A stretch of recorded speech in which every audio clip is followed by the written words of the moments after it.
यौन उत्पीड़न से परेशान होकर खुद को आग लगाने वाली छात्रा ने भुवनेश्वर के अस्पताल में रात को दम तोड़ दिया है, यानी कि कॉलेज की छात्रा को बचाया नहीं जा सका। ये छात्रा बालासोर के फकीर मोहन कॉलेज में पढ़ती थी, जहां वो अपने एचओडी समीर साहू से परेशान चल रही थी। उसने आवाज उठाई, लेकिन कहीं इंसाफ नहीं मिला, जिसके बाद उसने शनिवार को कॉलेज कैंपस में खुद को आग लगा ली थी और बुरी तरह से जल चुकी थी। इसलिए भुवनेश्वर के एम्स में उसे भर्ती कराया गया था, लेकिन वो जिंदगी की जंग हार गई। कॉलेज के एचओडी समीर साहू को गिरफ्तार कर लिया गया था। अब सस्पेंड हो चुके प्रिंसिपल दिलीप घोष को भी गिरफ्तार किया गया है। वहीं भुवनेश्वर एम्स में छात्रा की मौत के बाद बीजेडी कार्यकर्ताओं ने प्रदर्शन किया, सरकार विरोधी नारे लगाए गए।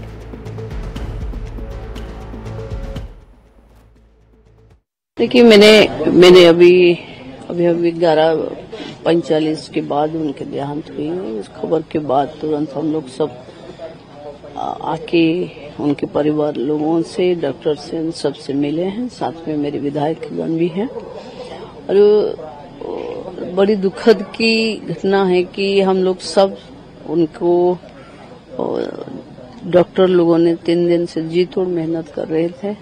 दिल्ली की एम्स की सराहना पे चिकित्सा भी हो रही थी, लेकिन हम सब मिलके भी उनको बचा नहीं पाए। उड़ीसा की एक बेटी ने जिस किस्म की बलिदान दी है, इसमें जो भी इन्वॉल्व है, सरकार उनके ऊपर कठोर कार्यानुष्ठान करेगी। अभी तो दोनों जेल में हैं जिसके नाम पे आई है, लेकिन जो कंप्लेन कमेटी है, जो भी तदंत में जो भी सामने आएंगे, उनके ऊपर कठोर कार्यानुष्ठान होगा।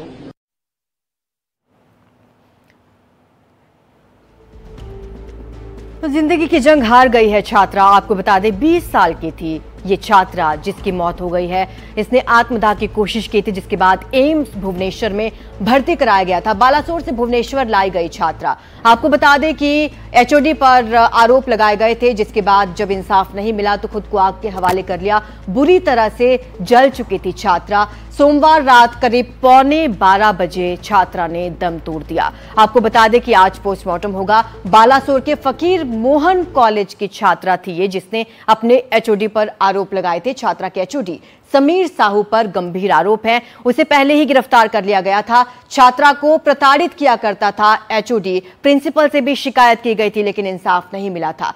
कई बार इस छात्रा ने इंसाफ की गुहार लगाई थी, लेकिन सुनवाई नहीं हुई और सुनवाई ना होते देख खुद को आग लगा ली थी। और बताया ये जा रहा है कि 95% से ज्यादा झुलस गई थी। एचओडी समीर साहू पहले ही गिरफ्तार हो चुका है और बताया ये जा रहा है कि कॉलेज का प्रिंसिपल दिलीप घोष भी अब गिरफ्तार हो चुका है। इधर मुख्यमंत्री ने भी छात्रा की मौत पर दुख जताया है। आपको बता दें कि कल 11:15 बजे के करीब छात्रा ने दम तोड़ दिया और जिस प्रिंसिपल की और एचओडी की गिरफ्तारी हुई है, 14 दिन की न्यायिक हिरासत में आरोपी को भेज दिया गया है।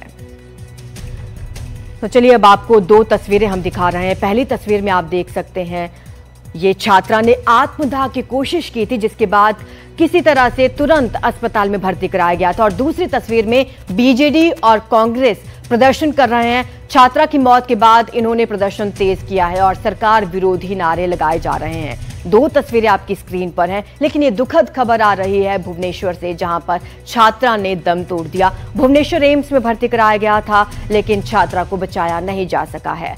आपको बता दें कि अब लगातार प्रदर्शन किए जा रहे हैं। बीजेडी और कांग्रेस की तरफ से ये प्रदर्शन चल रहा है। इधर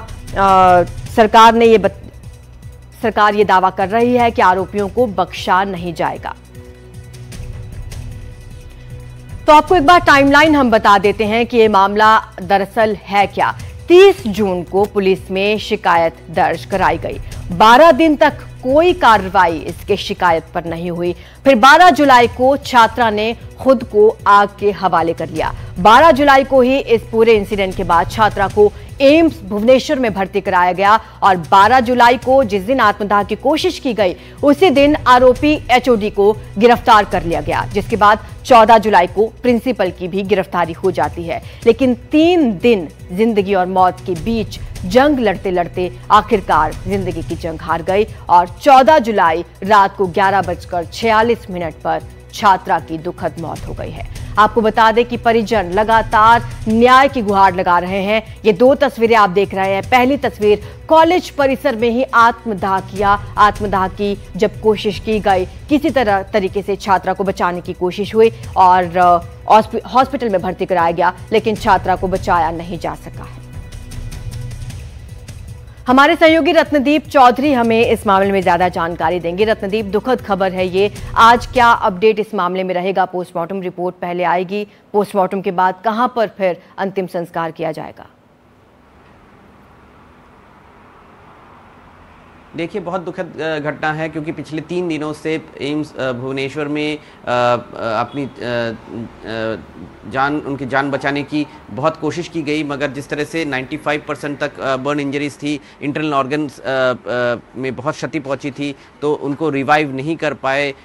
हालांकि राष्ट्रपति द्रौपदी मुर्मू खुद गए थे कल एम्स भुवनेश्वर और इसके बाद देर रात को पोस्टमार्टम की कार्रवाई शुरू हुई है। पोस्टमार्टम रिपोर्ट आज सुबह जारी की जाएगी। इसके बाद जो सरकारी तौर से सरकारी अधिकारियों के हवाले जो हमें खबर लग रही है कि उनकी बॉडी को उनके परिवार को सौंप दिया जाएगा। बालासोर ले जाने की बात है, वहाँ पे उनका अंतिम संस्कार होने की बात है। मगर इसके साथ साथ ये भी बता दें कि जो प्रिंसिपल हैं उनको भी हिरासत में ले लिया गया है। जो एक्यूज्ड HOD थे उनको 12 तारीख को ही, जिस दिन ये घटना घटी थी, उस दिन ही उनको अरेस्ट कर लिया गया था। और इसके बाद उड़ीसा सरकार ने कुछ कदम ज़रूर उठाए हैं। एक कमेटी बनाई है इस मामले की जाँच करने के लिए। एक रिव्यू हो रही है हर कोई जो वहाँ पे कॉलेज है, वहाँ की जो इंटरनल कमेटी की। मगर सबसे बड़ी बात ये है कि ये सब तब हो रहा है जब एक लड़की को अपनी जान देनी पड़ी। वो बार बार उन्होंने ये मामला उठाया था प्रिंसिपल और इंटरनल कमेटी के साथ, मगर उनकी जो अर्जी थी उसको ठीक तरह से उसके ऊपर सुनवाई नहीं हुई। यही जो एलिगेशन है प्रिंसिपल या फिर जो कॉलेज अथॉरिटीज़ के विरुद्ध लड़की के परिवार वालों की और उनके जो बाकी जो स्टूडेंट्स हैं वहाँ के, वो भी ये एलिगेशन लगा रहे हैं। इसके ऊपर सरकार और विपक्ष में बयानबाजी भी हुई है। कल विपक्ष के कुछ जो सपोर्टर्स हैं उन्होंने वहाँ पे प्रदर्शन भी किए। तो कहीं ना कहीं पे ये मामला आगे चल के जो उड़ीसा सरकार को विपक्ष इसके ऊपर घेरने की भी कोशिश करेगी, मगर इस वक्त उड़ीसा सरकार इसके ऊपर ठोस कदम जरूर उठाने की कोशिश कर रही है। जबकि ये जो पीड़िता थी, इन्होंने 3 दिन इनको बचाने की कोशिश जरूर हुई थी, मगर